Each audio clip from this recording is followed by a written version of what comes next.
Welcome to U.S. Briefing. The content of the briefing includes Liz Cheney's 2024 campaign mission, defeat House Republicans. Biden's arming of Israel faces backlash as Gaza's civilian toll grows. Kevin McCarthy, apparently eyeing a cabinet position, endorses Donald Trump for president in 2024. U.S. University president resigns after anti-Semitism backlash. Hong Kong holds first council elections under new rules that shut out pro-democracy candidates. Liz Cheney's 2024 campaign mission, defeat House Republicans. Washington Post. Liz Cheney is considering many different political roles over the next several years. But there's one certainty she's trying for in the next 11 months, defeating her former House GOP colleagues and electing a new Democratic majority. Cheney believes that the 2024 presidential contest could end without any candidate securing a majority of the electoral votes, an outcome that would toss the decision into the House. Or, ex-President Donald Trump could again contest the outcome if he loses the Electoral College. That's why she believes a Democratic majority is the only safeguard for democracy. She has spent the past week crisscrossing the media airwaves promoting her new book, Oath and Honor, which recounts her story of growing up in Republican politics and rising up the House GOP ranks, only to end up helping Democrats lead the investigation into the Trump-fueled Capitol attack in January 2021. She recently raised eyebrows with a tease of a potential independent run for president against the incumbent, Joe Biden, and Trump. Every interview leads to more questions about the indomitable GOP leader and his firm grip over the party's base voters. She's already suggested that, should he win a second term, Trump will not leave the White House at the end of his constitutionally mandated exit. Liz Cheney, outspoken Trump critic, weighs third-party presidential run, but Cheney has held almost as much contempt for her former House colleagues, who vaulted her to the number 3 leadership post after just one term in Congress. Quickly and decisively, House Republicans fell in line behind Trump, retired or, like Cheney, lost their GOP primary to a Trump-backed firebrand, replaced by political sycophants. When she was first sworn in on January 3, 2017, the House Republican Conference still leaned heavily toward traditional Reagan-Bush ethos.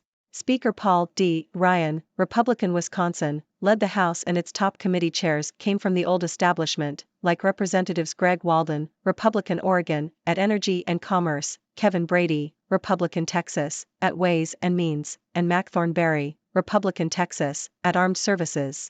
In recent weeks, a flood of retirement announcements prompted more concerns about what Cheney calls the caliber of people serving, particularly on the GOP side. Does Cheney even consider herself still a Republican? I certainly am not a Trump Republican, and I still believe all the same things that I believed before. But the Republican Party no longer stands for those things in the way that it once did, she said.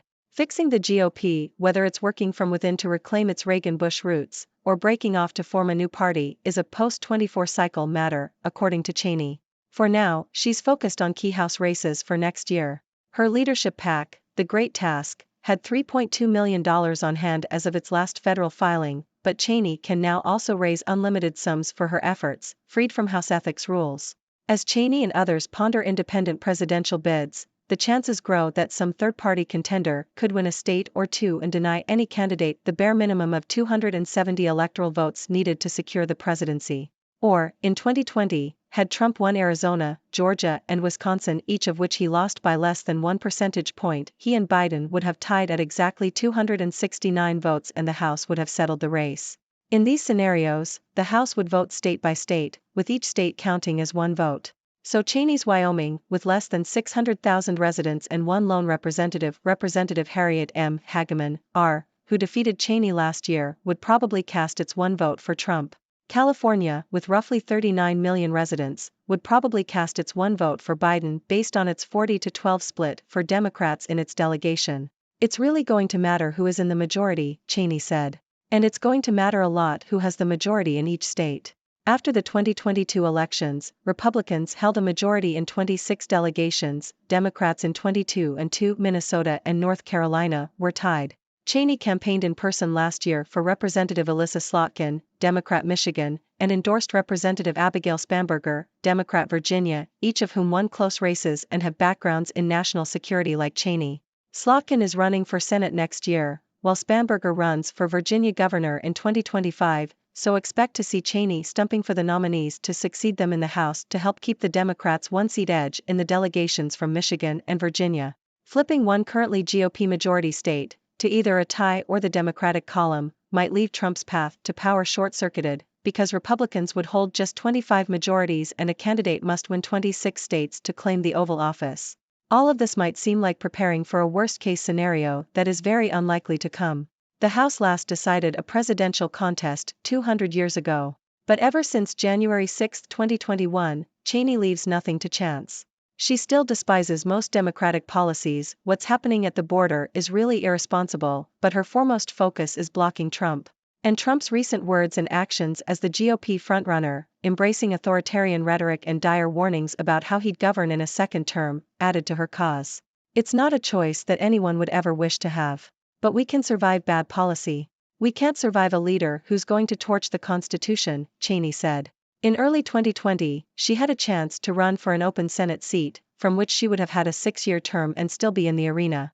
Instead, Cheney preferred the House's traditional hand-to-hand combat over the Senate's debate society ways, seeing a path to become the first GOP female elected speaker.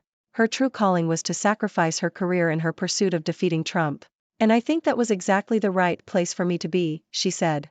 Biden's arming of Israel faces backlash as Gaza's civilian toll grows. Washington Post. Rights groups and members of the Democratic Party are calling on the Biden administration to do more to ensure the safety of civilians in Gaza as the death toll continues to rise. The U.S. is Israel's primary military backer and has provided tens of thousands of bombs since Hamas' attack in October. The U.S. rules for arming foreign nations state that weapons transfers must not occur when violations of international law are more likely than not to occur. The Biden administration has acknowledged that they cannot assess Israel's adherence to international law in real time as they don't have access to Israeli intelligence or commanders' intentions. Kevin McCarthy, apparently eyeing a cabinet position, endorses Donald Trump for president in 2024. Yahoo! Former Speaker of the House Kevin McCarthy, who resigned earlier this week, has endorsed Donald Trump for the 2024 presidential nomination. McCarthy also expressed his willingness to serve in a Trump cabinet, stating that he would accept a position if he was the best person for the job. U.S. University president resigns after anti-Semitism backlash. Deutsche Welle. University of Pennsylvania President Liz McGill has resigned after facing criticism for her response to questions about anti-Semitism during a congressional hearing. McGill, along with the presidents of Harvard and MIT, gave evasive responses when asked whether calling for the genocide of Jews would violate the university's code of conduct. McGill will remain in her role until an interim president is appointed. American universities have been criticized for failing to protect Jewish students amid rising global anti-Semitism. Hong Kong holds first council elections under new rules that shut out pro-democracy candidates. Bloomberg. Voters in Hong Kong went to the polls on Sunday for the first district council elections since the electoral system was overhauled to exclude pro-democracy candidates. Turnout is expected to be significantly lower than in the last elections due to the elimination of most directly elected seats. The elections are seen as a test of public sentiment towards the Patriots-only system imposed by Beijing following the 2019 protests. Beijing has increasingly eroded Hong Kong's Western-style liberties, most notably with the imposition of a national security law that has led to the arrest of pro-democracy activists. Aid groups warn of starvation in Gaza after U.S. vetoes ceasefire call. Washington Post. Aid groups have warned that Palestinians in Gaza are facing mass starvation amid a punishing Israeli offensive. The Israeli offensive has stripped families options for survival, and the U.S. veto of a UN ceasefire resolution has compounded the situation. The resolution backed by the majority of the UN Security Council demanded an immediate halt to hostilities, the unconditional release of all hostages, and humanitarian access to Gaza. The U.S. veto has drawn swift condemnation, including from human rights groups, American partners in the Middle East, and relief groups working in Gaza. Save the Children said that since the Security Council failed to provide respite for civilians in Gaza, it is hearing harrowing accounts of families going multiple days without food, shelter, water, and access to healthcare. The UN World Food Programme's Deputy Executive Director said that half of the population are starving and described the humanitarian needs as massive. Agriculture gets its day at COP28, but experts see big barriers to cutting emissions. Associated Press. More than 100 world leaders have agreed to make their food and farming systems central to their plans to combat climate change. The announcement was made at the United Nations Climate Summit, COP28. The UN Food and Agriculture Organization, FAO, has issued a report that offers ways to reduce livestock emissions, which account for over half of all emissions. The report suggests that the meat industry can improve productivity and efficiency without necessarily cutting down on meat consumption. However, the meat industry has been accused of protecting its interests during COP28, with one report claiming that the industry had presented its practices as sustainable nutrition. Farmers and producers have also been accused of resisting attempts to reduce meat consumption, such as opposing Meatless Mondays and challenging research into the health risks of eating red meat. Research from Stanford University has also found that animal farming receives significantly more financial support and lobbying attention than meat alternatives. Wrap up. One Palestinians report Israeli battles in Khan Yunis after U.S. blocks Gaza ceasefire call. Yahoo! Israel has launched a ground assault on the southern half of the Gaza Strip, pushing into the main southern city, Khan Yunis, and forcing residents to flee. The Israeli army claims to have killed at least 7,000 Hamas militants since the truce with Hamas collapsed on December 1. The number of deaths in Gaza is now over 17,700, according to the Palestinian Health Ministry, with 40% of those deaths being children under 18. Israel accuses Hamas of hiding among the civilian population, a claim that is denied by the fighters. Hey there, folks! It's your favorite observer from the sixth dimension, Dr. Six. I hope you're all doing well and ready for another dose of news from across the multiverse. Let's dive right in, shall we? First up, we have Liz Cheney, who is on a mission to defeat her former House GOP colleagues and elect a new Democratic majority in the next 11 months.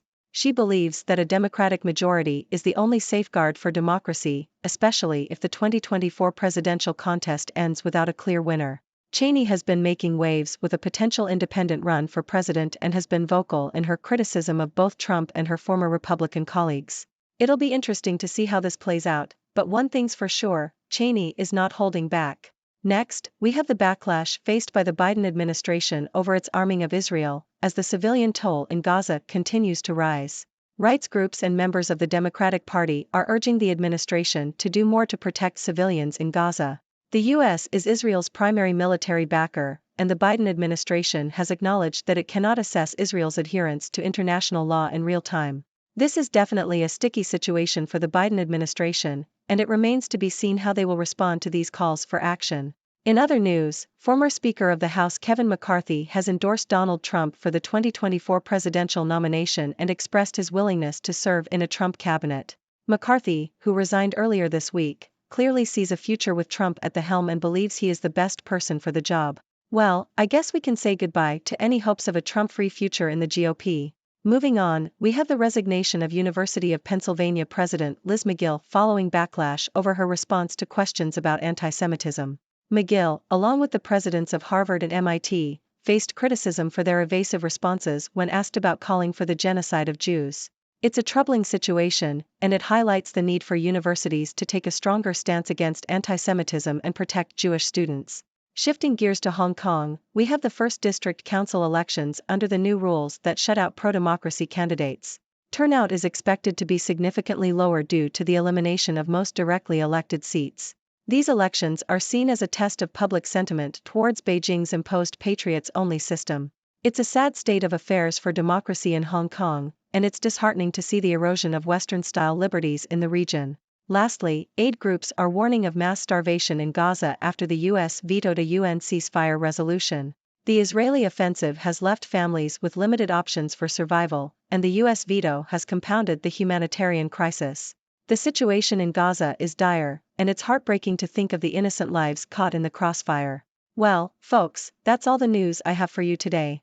It's been quite a mixed bag of stories, but they all highlight the complexities and challenges facing our world.